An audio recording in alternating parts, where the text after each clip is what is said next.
Once again today, we find ourselves behind enemy lines. We're looking at enemy of the state, this time the Washington Commanders franchise, basking in the afterglow of the NFL draft that just took place. And they didn't do too bad for themselves, so we're going to shake out what they did, who they brought in, how they slot in, and how they could help, hurt, or just not even make a difference in their chances in the NFC East after finishing fourth place in the division. What's up, it's your boy Cintron, come back at you with another analysis video that kid you not, that's my real name. I'm a Philly fan through and through, so I'm just analyzing this to know thy enemy, because know the enemy is to know thyself. Because we will face them 2 times this year, barring a playoff, rerun. That's contending on them making it and us making it. Anyways, let's get into it. So, needs analysis. The Washington Commanders went into the draft needing help, dire help at QB, O-line, cornerback, and wide receiver. I say at QB because they didn't have a franchise guy up until now, and we know who they selected. So let's dive into how the draft fell out for them. So they had 1, 2, 3, 4, 5, 6, 7, 8, 9 selections, and had a pretty good. I think what was it like?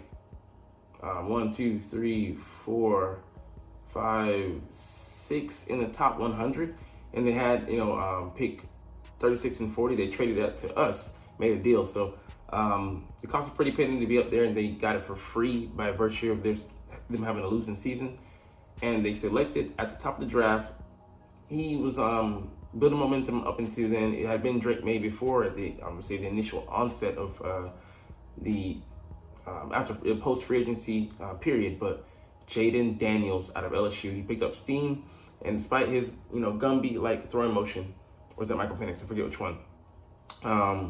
He was selected as a 2nd overall pick. And, it's a really good one. He's going to compete out of the gate for Marcus Mariota, the former Eagles backup last year. And I think he'll be able to hold him off for a little bit, but, we'll have to see how he develops. He comes in and picks up the system of former Arizona Cardinals head coach. His name is slipping my memory right now, but they also have our former offensive coordinator as last year, Brian Johnson, as the offensive kind of consultant. But they should be able to field it, a decent unit, and I'm interested to see what if his ideas take or not. But it's going to be an arduous task for him to try and navigate, number one, the division, but they're going to be playing some decent teams this year.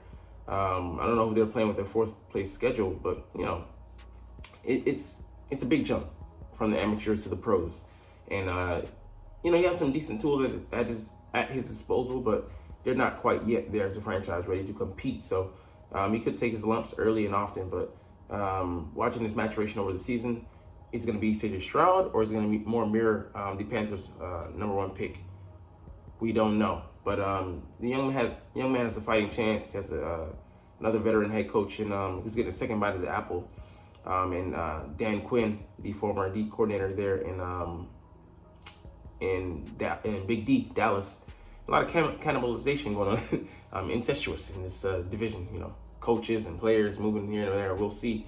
We'll talk about some other guys that made some similar jumps coming from the Cowboys to this team. But I like the pick, man. Like I said, he's a talented young man, and we'll see if he has the chops, to make it there, or will they ruin him? The next pick they made, Jerzon Newton out of Illinois at 36 overall. They didn't need him at all because they have 2 of the highest paid D tackles in the league, Deron Payne and Jonathan Allen. And those guys, they're the reason why they felt comfortable getting rid of both of their edge rushers last year, because you have that presence inside, and they brought in some guys in free agency. You don't need them to be all-stars with those guys getting that push in the middle. You just need a guy who's competent on the outside at the very least. They brought in Clelin Ferrell, who's the worst of the quartet, but he still could eat one-on-ones if he is able to maximize a little bit of the potential he had coming into the league as the former 4th overall pick with the Raiders. But yeah, man, Jerzon, he was one of the best D tackles coming in, a destroyer on the inside, and he's gonna eat, rotating in, maybe playing with Allen. I think Allen has the size Duron Payne, or Duron Payne. But those guys are gonna be able to take him under his wing, them under their wings, and teach him a lot. So look for him to develop in his first year and then moving forward. Mike Sainristil coming out of Michigan, one of the top slot corners in the game. Then we had with the 50th overall pick, he should stabilize them at the nickel position. And they have Emmanuel Forbes. We'll see whether he's able to reach his potential or not. But smaller guys, so they got kind of worse, and they're two smaller corners. Teams might attack them, to try and pound the rock against him, see whether he holds up or not. But I know he made plays, as he's switching from receiver to D back there in Ann Arbor. So it's St. Jude offers him a great deal of size, but like I said, teams could test him. But I mean, I think he'll he has a lot of talent, man. He's like 5'10", a buck 82, but tougher than he looks. I don't think he missed a lot of games there. I think he'll be good to stabilize their defense, and we'll see how things work out on the outside with Emmanuel Forbes, whether he continues to develop or his growth stays stunted. Ben Sinnott, tight end out of Kansas State. This is, for me, I thought early. He was the first tight end I thought Cade Stover would go. But, it depends on what flavor the franchise that is selecting you, whose ever eyes, you're caught up in. You'll be the apple of their eye or, just trash. But, he made it there, and he probably be starting out behind Zach Ertz, the veteran, the former Eagles. Like I said, a lot of going on in this division, but yeah, I mean, the guy is talented. His blocking, still has to get a bit better, but his route running is never coming into question. He was pretty good.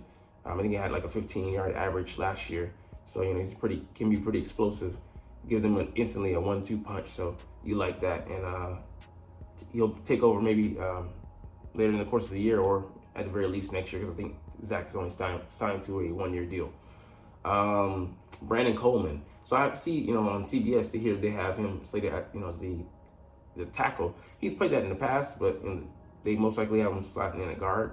Where does he slide in though? Because he could take, I think he's an upgrade over Sam Cosmi, their right guard, and potentially the left guard as well. But you pick the worst out of those two and then slide him in the position where you need him the most, or potentially left tackle. So this line is still a work in progress, and that affects this guy here at the top, Jaden Daniels, because he could be running for his life, with all the pressure that might be coming in Philly and definitely, and Big D, and then bring some in New York Giants. Oh man, yeah, I forgot about them.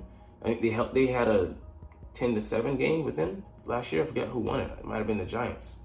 But yeah, man, it's gonna be paramount that they protect their investment, and he'll be a part of that. I don't know if his learning curve is going to be big or not, but I think he could potentially start this year, so that'll be something to keep an eye on. Luke McCaffrey could be starting in the slot, so that's become a pretty much starter position, because teams run out of 3 receivers a good percentage of the time, depending on the offense. But he's a heady guy, former quarterback out of Rice, running 4.46. The name, yes, he is Christian McCaffrey's brother, and he shares traits of being pretty intelligent. His football IQ is pretty high, so I look for him to come in and challenge, because they have a lot of 2s and 3s there. Like guys like I forget his name, but they shouldn't be able to get in the way of him coming in there and having an early impact. Maybe starting out as a number 4, but then graduating to number 3 somewhere down the line. So he's a young guy. He's talented. He's sizable. He's like between 6 foot and 6'2". Weighs in about 210 range, 205 range, I think, something like that. But he's a very good receiver. Still growing into that position. Switched over only 2 years ago, and I'm looking forward to seeing what he brings. He's a guy that I wanted in Philly. He would have been the perfect number 3 for us to have, and they come in and get him. I thought it would have been available 2 rounds later, but you come and get him there. As Brandon Coleman, I thought it would have been available in the very least at the 4th, but overdrafting, overvaluing, who knows, maybe. But a guy another guy that was on my radar, Jordan McGee. an explosive linebacker. Matter of fact, he had the number one explosive rating out of linebackers. Ran a 4.55, I think, and he's 6 foot 228. Very similar to the draft pick we just had and the legacy pick, Jeremiah Trotter Jr. But very good production there at Temple, especially his last 2 years. I think 200 plus tackles, and he's a guy, not too bad in coverage as well. Gonna start out as a depth guy, but he could quickly climb the charts there and make an impact there in Washington. But he'll have to be a rotational guy this year because Frankie Louvu and Bobby Wagner, even though he's older, still gonna hold down that those two starting positions, and potentially he could take over in 2025. But I do like his profile. Dominic Hampton, don't know a lot about him, to be honest with you, but I would say definitely a depth pick, and they're hurting because so he could make an impact potentially. Depends on how good he is there in that secondary, because at safety, kind of rotating position last year. I mean, guys are dealing with injuries, Forrest, and I think it might have been Baker, but a couple of guys, but they could use some improvements there. And then Javonte Jean-Baptiste closes out at edge, developmental pick here, but he has some good potential, hustle guy. I think he has some size on him, but that is the draft class for the Washington Commanders. So a solid draft, I would say, obviously as a starter. Don't know if he'll ever be a future starter because those guys there, I don't know how their deals, but let's just say rotational piece. But that's 1, 2, 3, 4. Slot pretty much like a starting position for 5 and potentially 6 with this guy. So that wouldn't be too bad, getting 6 slot starters. But I would say at the very minimum, 1, 2, 3, and potential 4th. I would say 4. So that definitely wouldn't be too bad. And looking at the value they were able to accumulate, or gain, and because of the quality of picks they had, they had 2 2s, turn that into 3 2s, with our help. I forgot that was also our other pick. But you want to hit on these picks, especially the first 3 rounds, day 1, day 2, coming away with starters with those picks. But I would say, still, even given the talent they have, they're fighting for 3rd place. It's them or the Giants, I would say, in the NFC East this year. And it's highly contingent on how Jaden Daniels does, whether he starts this year, mid-year, or if, he really struggles, who knows how that's going to shake out. Depending on his handlers as well. The people that, the coaches that he's depending on to get him up to speed and to bring him along. But I would say that, they're competing for 3rd place. And this draft class, I would say I'll give it a solid B, potentially a B+, but definitely an A- if you get what you think you're going to get out of Jaden Daniels. It's really contingent on that. Anytime you take a quarterback, that's a linchpin. That is the franchise, the cornerstone of the franchise. And, it will go as he goes. It will ebb and flow as he does.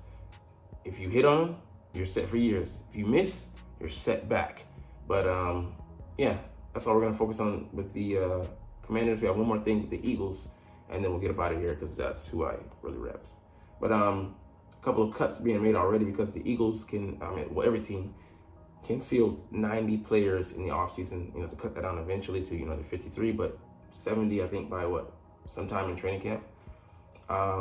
Noah Ellis, huge guy on potential, but don't know if it was injury related, but we just, we cut him. He's been on and off the roster, practice squad over the past couple of years, but a lot of depth, we have to make a lot of hard decisions this offseason, and we were making one early because he has good potential, but hasn't yet fulfilled that.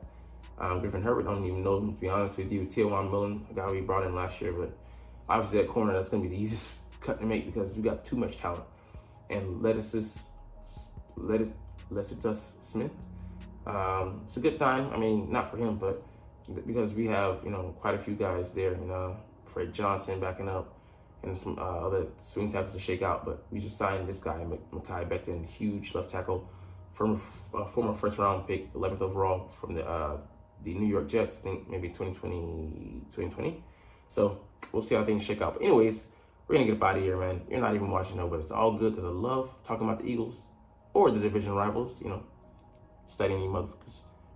And I love making videos, so we'll chunk the deuces. But as always, it's fly, Eagles, fly, and let's motherfucking go. Like, comment, share, and subscribe if you like. Thanks for watching. Check me out at Cintron, Cintron Anime, Cintron Life, or Cintron Laughs, or other social media.